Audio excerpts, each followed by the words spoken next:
पर हित में ही रत होता है, स्वसुख वांछा उसमें नहीं होती, उसका मन और इंद्रियां उसके अधीन होती। जिसका मन अधीन नहीं है वो महाठग है। ये हम महापुरुषों के वचन बोल रहे हैं। जिसका मन अधीन नहीं है वो महाठग है। दैवी संपत्ति को चुरा करके आसुरी संपत्ति को प्रकट करना इस मन रूपी महाठग का प्रभाव है। जिसका मन अधीन नहीं है वो आसुरी संपत्ति वाला है। नाना प्रकार से सत भजन रूपी धन का अपहरण करवाता है मन काम क्रोध आदि से मिल करके। इसलिए जो भक्त होता है सबसे पहले इस महाठग को अपने अधीन करता है, मन को। उसकी हर बात का अनादर करके, सदगुरु की बात से इस मन को वश में किया जाता है, मन की बात का अनादर करके।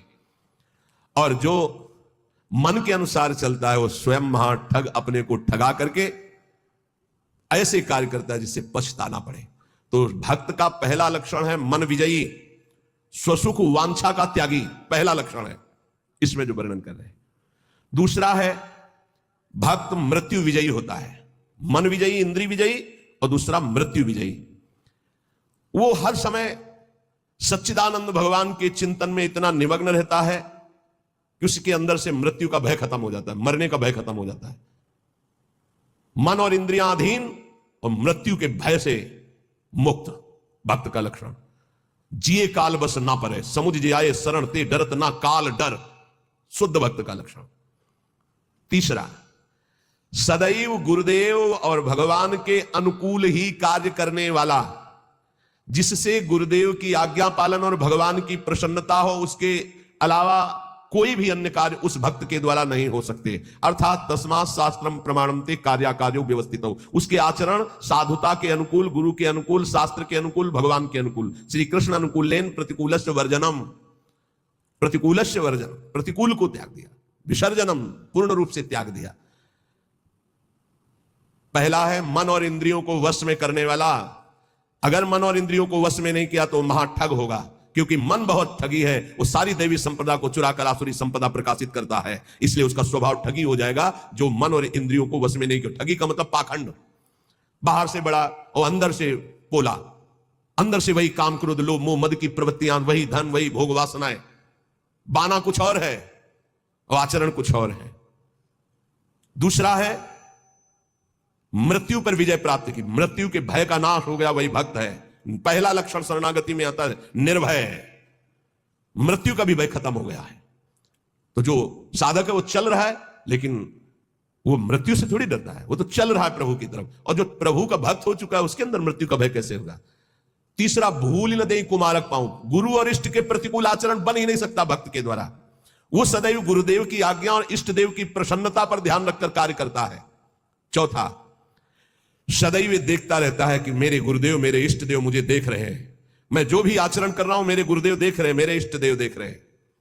एक शिष्य बनने के लिए दो लोग गए, गुरु ने दोनों को तरबूजे दिए, कहा एक तुम जाओ ऐसी जगह से अमनिया करो जहां कोई देख ना रहा हो, ऐसी जगह जाके काटो जहां कोई देख ना रहा हो।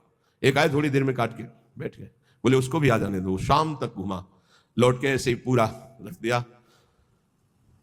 जिससे अमनिया किए हुए बैठे थे उनसे पूछा कि तुम बहुत जल्दी आ गए अमनिया करके, कहां? बोले प्रभु एक ऐसे एकांत स्थल में गया, आसपास देखा कोई नहीं था, चिड़िया भी नहीं थी, वहां से काट के ले आए। अच्छा, आप क्यों नहीं शाम तक घूमते रहे? बोले प्रभु मुझे कोई ऐसा स्थान नहीं दिखाई दिया जहां आप न हो। आपने कहा था कोई न हो, तो मुझे कोई ऐसा स्थान नहीं दिखाई दिया, क्योंकि अखंड मंडलाकारम व्याप्तम येन चराचरम, आप चराचर में व्याप्त मेरे गुरुदेव हैं, मेरे गुरुदेव देख रहे हैं। इसलिए आपने कहा था कोई ना देख रहा हो, तो प्रभु हर समय आप मुझे दिखाई दे रहे थे, इसलिए मैं नहीं काटा। तो जो काट लिए थे उनसे कहा कि तुम तरबूज पाओ और निकल लो, तो तुम्हारी दीक्षा नहीं होगी। और जो नहीं काटे थे उनसे कहा तुम दीक्षा के अधिकारी हो।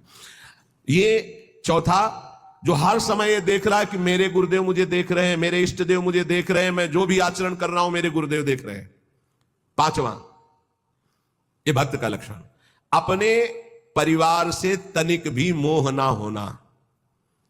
भगवत, चाहे गृहस्थ हो चाहे विरक्त, भगवत भाव होना, मोह ना होना।